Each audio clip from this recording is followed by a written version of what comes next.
The annual Anderson Technology Gala was in full swing, crystal chandeliers casting a soft glow over Silicon Valley's elite as they mingled in their designer evening wear. I stood near one of the ornate pillars, watching my sister Sophia hold court among a group of admiring executives. "The merger will transform the entire industry," she announced, gesturing with her champagne flute. "Once Anderson Tech acquires Sterling Industries, we'll dominate the market. My team has been working on this deal for months." I took a sip of my sparkling water, knowing exactly how long her team had actually been working on the merger, and exactly why it was doomed to fail tomorrow morning. "Emma," my mother's sharp voice cut through my thoughts. "Stop lurking in the corners. It's embarrassing." I stepped forward, though I knew what was coming. These technology galas always followed the same script. Sophia's achievements would be praised while my career choices would be subtly, or not so subtly, criticized. "Sophia was just telling us about the Sterling merger," my mother said, beaming with pride. 32 years old and already vice president of acquisitions. "We always knew she would do great things." "Unlike some people," my father added, giving me a pointed look. At 58, Richard Anderson still commanded attention in any room, though his perfectly tailored tuxedo couldn't quite hide the strain of recent months. Not that he'd ever admit Anderson Tech was struggling.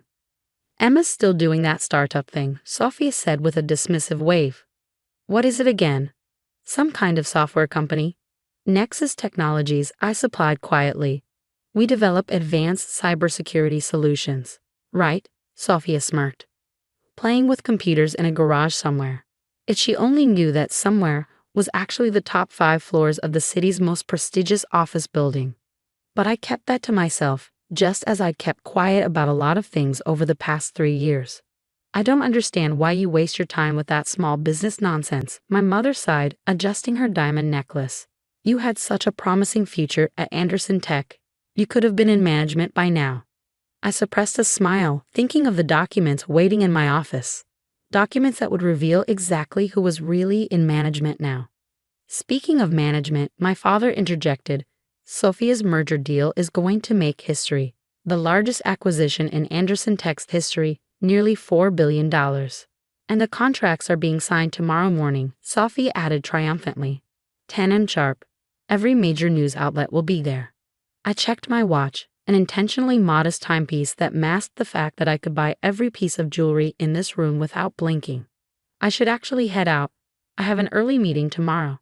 "Oh," Sophia's perfectly shaped eyebrows rose. "Finally landed a real client." "Something like that." "Well, don't let us keep you from your little startup," she laughed. "Some of us have billion-dollar deals to close tomorrow." As I turned to leave, I heard my mother's stage whisper, "She just works at some startup." It's rather embarrassing, really. I made my way to the exit, nodding politely to various tech executives who had no idea that the woman they were dismissing as Richard's other daughter was actually the anonymous CEO they'd been desperately trying to meet for months. Outside, my driver held the door of a modest sedan, not the Bentley I usually use, but part of the careful image I maintained around my family. As we pulled away from the gala, I finally allowed myself to relax. "Home, Miss Collins?" Thomas asked, using the name I was known by in the business world. "The office first," I replied, pulling out my phone. "I need to review everything for tomorrow's meeting." A message from Marcus, my chief operating officer, was waiting. "All set for tomorrow. Anderson Tech's board has no idea what's coming."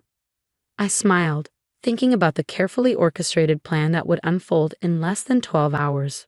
For 3 years, I'd been building Nexus Technologies in secret, using a series of shell companies to hide my identity as founder and CEO.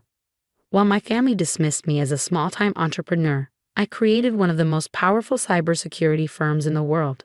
My phone buzzed again, this time with a family group text from my mother. "Sophia's big day tomorrow. Everyone be sure to watch the morning news coverage of the Sterling merger signing." The Sterling merger. I closed my eyes, remembering the day 3 years ago when I'd walked away from Anderson Tech. I'd seen the warning signs even then, the outdated systems, the vulnerable infrastructure, the over-reliance on old technology. I tried to tell them, to convince them we needed to modernize. "You're just jealous of your sister's success," my father had said dismissively. "Leave the real business decisions to those who understand them." So I did.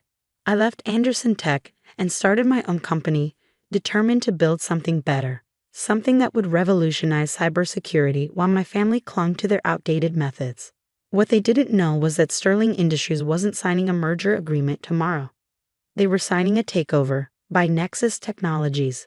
The struggling company they thought was worth $4 billion was actually worth less than half that, thanks to devastating security vulnerabilities that my team had discovered months ago. Vulnerabilities that Anderson Tech's due diligence had completely missed.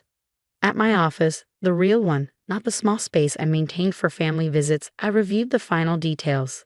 The corner office occupied the entire top floor, its floor-to-ceiling windows offering a panoramic view of the city, a far cry from the garage startup my sister imagined. "Miss Collins?" My assistant Sarah appeared at the door. "The final reports are ready for tomorrow's meeting." I took the folder, scanning the contents one last time. Everything was there: the security audit revealing Sterling's weaknesses, the true valuation showing Anderson Tech was drastically overpaying, and most importantly, the proof that my sister's brilliant merger strategy was built on fundamentally flawed assumptions. "Has the press release been prepared?" I asked. "Ready to go out the moment you give the word," Sarah confirmed. "Though, are you sure you want to do this? They're still your family." I walked to the window, looking out at the city where I'd built my empire while my family continued to underestimate me. They stopped treating me like family the moment I chose my own path. Tomorrow they'll learn that sometimes the quietest person in the room is the one you should watch most carefully. "Your sister's going to be humiliated," Sarah said softly. "Yes," I agreed, thinking of years of condescension and mockery. "But maybe that's what it takes to learn that success doesn't always look the way you expect it to." My phone buzzed one final time. Another message from Marcus. "Board members are confirmed for 9 a.m. Your family won't know what hit them."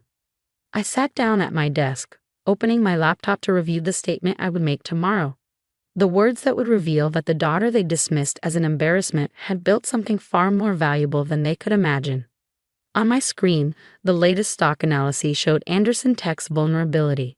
They were betting everything on this merger, stretching their resources to the breaking point. They needed Sterling Industries to save them from years of technological stagnation.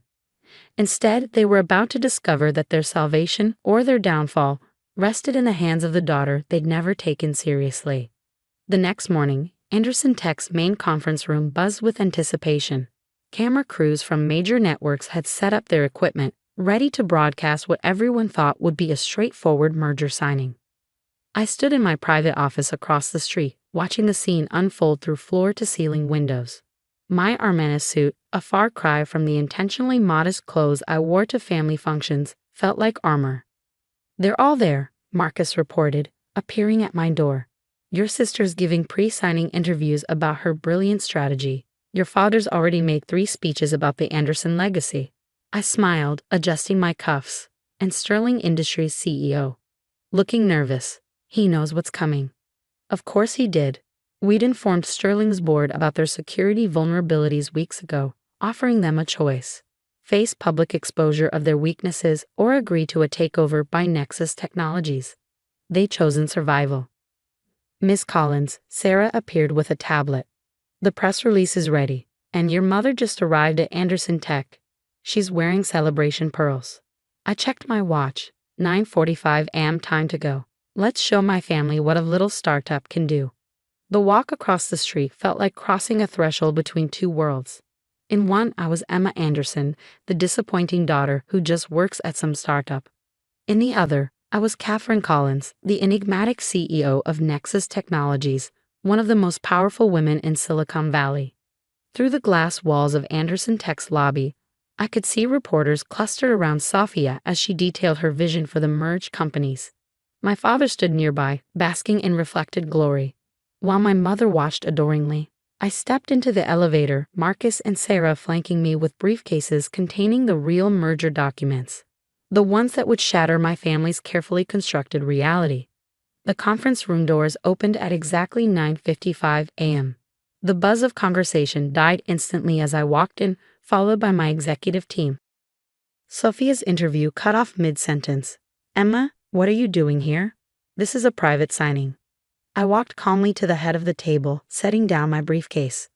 "Good morning, everyone. Shall we begin?" "Begin?" My father stood up, his face reddening. Emma, this is ridiculous. We're here for the Sterling merger signing. Where is Sterling's CEO? Mr. Chen won't be joining us, I replied, nodding to Sarah, who began distributing folders to the stunned board members. He signed the final paperwork last night. Last night?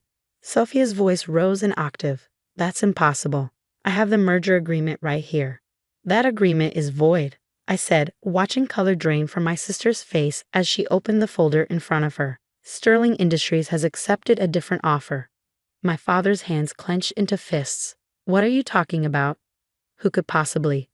Nexus Technologies, I cut in smoothly, or more specifically, me.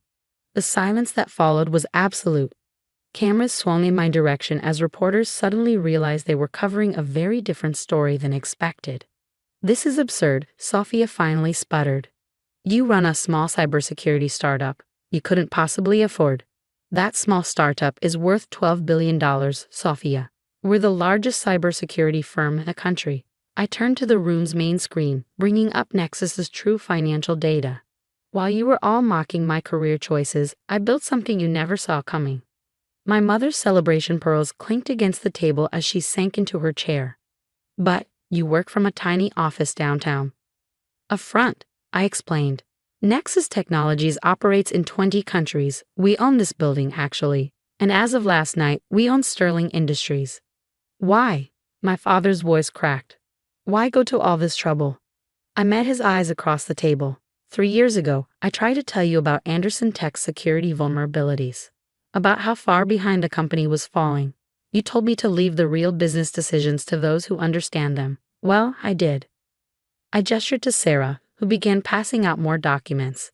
These papers detail exactly why Sterling Industries agreed to our takeover. Massive security breaches, outdated infrastructure, millions in hidden losses, all things your due diligence missed, Sophia. My sister's hands trembled as she flipped through the pages. This will destroy us, she whispered. No, I corrected. This will save you. Nexus isn't just taking over Sterling, we're offering to acquire Anderson Tech as well. At a fair price, before the market realizes how vulnerable you really are. The board members leaned forward, suddenly very interested.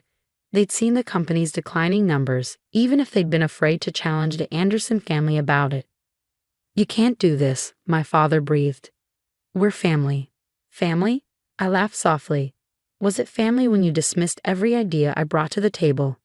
When you mocked my career choices? When you called my work embarrassing at every opportunity? I stood up, surveying the room. Anderson Tech has 12 hours to accept our offer. After that, we go public with everything we found. Your choice. Mom, Sophia pleaded, turning to our mother who sat frozen in shock. Do something. But there was nothing she could do, nothing any of them could do.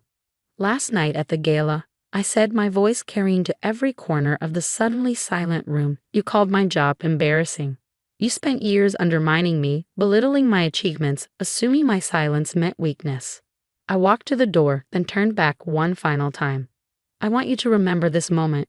Remember that the daughter you dismissed as a failure now holds your company's fate in her hands. The next hour passed in a blur of signatures and legal requirements. Sophia was escorted to her office to collect her things, her perfect composure finally cracking as reality set in.